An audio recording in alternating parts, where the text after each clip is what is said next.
மம்தா பானர்ஜி மேற்கு வங்காளத்தில் செய்கிற அரசியலை நாங்கள் இங்கே செய்ய போகிறோம். இனி அனைத்து இந்திய அண்ணா திராவிட முன்னேற்ற கழகத்தோட நிலைப்பாடு அப்படி தான் இருக்கும்.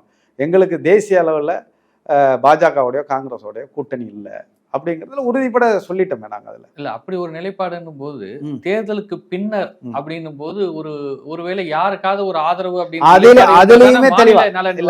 அதுலேயுமே தெளிவா இப்போ நீங்கள் அதிமுகவுக்கு ஒரு ஹோல்டு இருக்கிறப்ப, அவங்களுக்கு ஒரு இப்போ உறுப்பினர் நாடாளுமன்றத்தில் வலிமை இருக்கிறப்ப, அதிமுக செய்த விஷயங்களை இன்னைக்கு திமுகவில் செய்ய முடியல. 39 எம்பிக்கள் அவங்க இருக்காங்கன்னு சொன்னாலும் கூட, நாங்கள் காவிரி பிரச்சனைக்காக 22 நாள் இந்திய நாடாளுமன்றத்துடைய வரலாற்றிலேயே தொடர்ச்சியாக 22 நாள் நாடாளுமன்றத்தை முடக்கிய இயக்கம் அம்மாவோட வழியில், புரட்சித்தலைவர் எடப்பாடியாரோட வழியில் அவங்க இதுபடி முடக்கி காவிரி நீரை வாங்கின இயக்கம் அனைத்து இந்திய அண்ணா திராவிட முன்னேற்ற கழகம். அந்த வழியில் நாங்கள் செயல்படுவோம்.